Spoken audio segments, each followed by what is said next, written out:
हंगामा। नमस्कार, आप देख रहे हैं दिव्य हिमाचल टीवी। मैं हूं आपके साथ वंशिता शर्मा और हाजिर हूं आप सभी के सामने हिमाचल आज का मुद्दा लेकर। हिमाचल के एनपीएस के कर्मचारियों ने पुरानी पेंशन की बहाली के लिए एक बार फिर से जोरदार हल्ला बोल दिया। हमीरपुर में कर्मचारियों ने जोरदार रैली निकालकर ओपीएस की मांग उठाकर फिर से मुद्दा जिंदा कर दिया।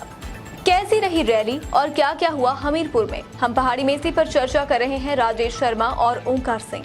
पुरानी पेंशन के लिए बहुत बड़ा हंगामा हुआ है आज। जी। और हंगामा हुआ है हिमाचल प्रदेश के सबसे शिक्षित जिला हमीरपुर में। सड़कों पे उतर आए हैं आज जितने भी एनपीएस के कर्मचारी हैं। नहीं सुन रही सरकार, कर्मचारी बीच बाजार। हमारा ये सेगमेंट है, चर्चा कर लेते हैं। ना हायर ग्रेड पे का लाभ कर्मचारियों को मिल रहा है ओंकार जी, ना कोई एरियर की बात सरकार कर रही है और ना ही किसी के लिए कोई पॉलिसी तक अभी तक सरकार ने लॉन्च की है या बनाई है। क्या आपको नहीं लगता कि चुनावी साल में कर्मचारियों की जितनी भी मांगे हैं हाशिए पे धकेल दी गई है सरकार की तरफ से? ऐसा कर्मचारी बोल रहे हैं, क्या कहेंगे आप?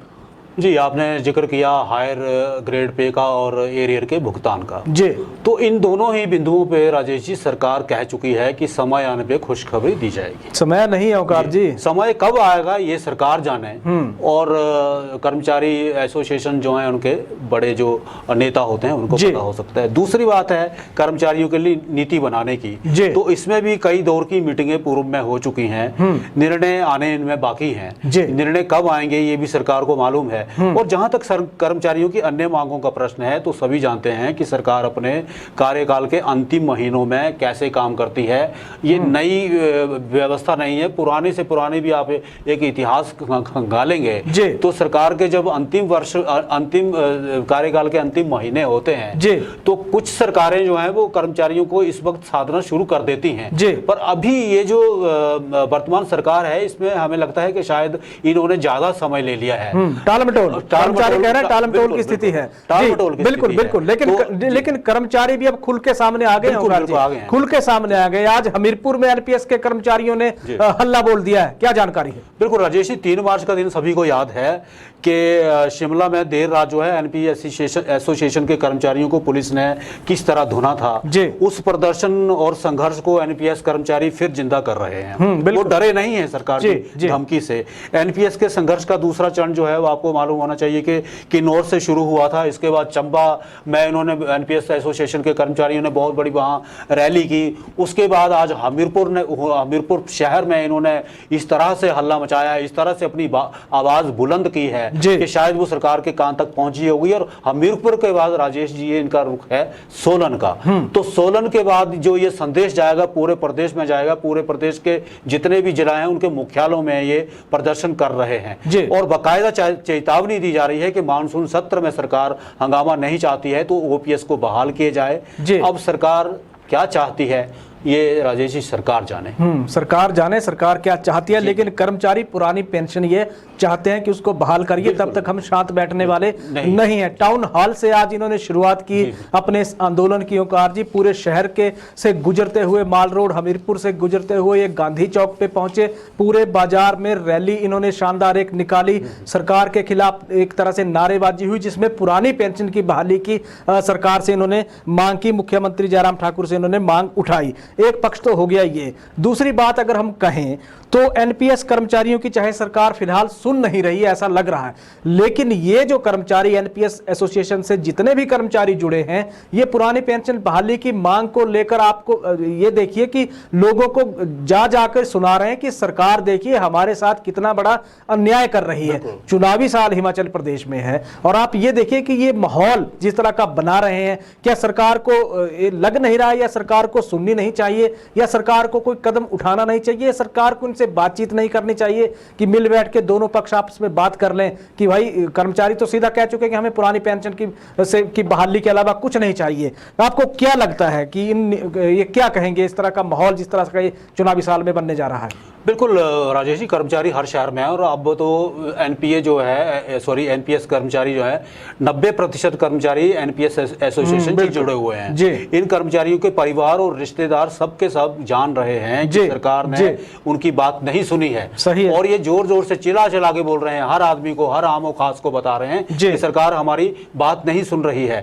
इलेक्शन सिर पे है और कर्मचारियों को सड़क पर ला खड़ा कर दिया गया है। कुछ ऐसा ही संदेश जो है ये कर्मचारी हर आने जाने वाले को दे रहे हैं, और ये संदेश जो है आने वाले समय में सरकार को सामना करना मुश्किल हो सकता है। बिल्कुल, देखिए 5000 से अधिक ये कर्मचारी आज हमीरपुर शहर में जुटे थे। ओंकार जी, छोटा सा गांधी चौक है, कोई बहुत बड़ा नहीं, लेकिन जिस तरह से ये कर्मचारी वहां जुटे थे, एक भारी तादाद वहां इन कर्मचारियों की थी, जहां से मैसेज साफ चला गया कि हमीरपुर में एनपीएस का बहुत बड़ा एक समारोह आज हुआ, या बहुत बड़ी एक रैली सरकार के खिलाफ हुई पुरानी पेंशन की बहाली के लिए। एक संदेश वहां से चला गया। प्रदेशाध्यक्ष हैं प्रदीप ठाकुर, इन्होंने वहां संबोधित किया, सरकार से मांग उठाई कि जब तक आप पुरानी पेंशन की बहाली की घोषणा नहीं करेंगे तब तक संघर्ष इसी तरह चलता रहेगा। और अगली क्या प्लानिंग है ओंकार जी, क्या प्लानिंग है एनपीएस के कर्मचारियों की अब आगे आंदोलन को लेकर? देखिए राजेश जी, कर्मचारी हर रोज नई रणनीति के तहत जो है वो सरकार को घेरने की योजना बना रहे हैं जी। और जैसा कि हमने पहले भी जिक्र किया कि हमीरपुर की रैली के बाद भी सोलन जाएंगे, वहां हल्ला बोलेंगे जी, जी, जी। और नई रणनीति जो है, जो इनकी योजना है, शायद इन्होंने कई बार सार्वजनिक भी की है। हम अपने दर्शकों को एक बार फिर बता दें कि अब जितने भी मुख्यालयों की रैलियों के बाद जब ये शिमला पहुंचेंगे तो राजेश जी, शिमला ये अकेले नहीं जाएंगे, अपने परिजनों को लेकर साथ जाएंगे, अपने माता पिता को साथ लेके जाएंगे, अपने बच्चों को साथ लेके जाएंगे। और शिमला में जब जिस दिन मानसून सत्र शुरू होगा उसी दिन ये पूरे परिवार के साथ वहां जो है वो घेरा डालेंगे, डेरा डालेंगे, और इन्होंने एक चेतावनी इसके लिए दे रखी है। यानी कि 3 मार्च को जितना बड़ा आंदोलन हुआ था करने की, उससे 4 गुना आप कर लीजिए, उससे 4 गुना आंदोलन होगा। तो अगर 3 मार्च का आंदोलन देखें तो आप ये मान के चलिए कि शिमला में चाहे न्यू बस स्टैंड की जहां तक बात है, टूटी कंडी से लेकर पूरा टूटू तक जाम था, भयंकर जाम वहां लगा हुआ था। उससे अगर 4 गुना ये कर्मचारी पहुंच जाते हैं तो स्थितियों की कल्पना कर लीजिए सरकार पर भी कितना बड़ा दबाव होगा। दूसरे वर्गों की जरा बात कर लें जो पॉलिसी के लेकर सरकार से मांग कर रहे हैं। आंदोलन की धमकी उन्होंने भी दे दिया ओंकार जी।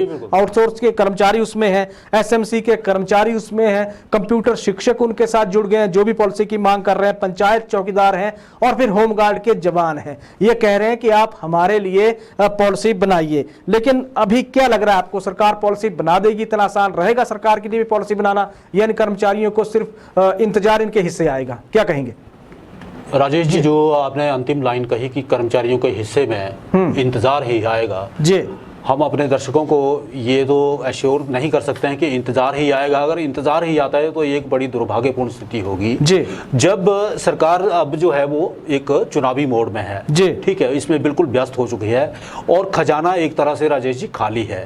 ठीक है, हम पहले भी जिक्र कर चुके हैं कई बार कि सरकार अब एक मुश्त 10,000 करोड़ रुपए का लिमिट है ओंकार जी, वो लिमिट है इस साल वित्तीय वर्ष में 10,000 करोड़ लोन लेने का।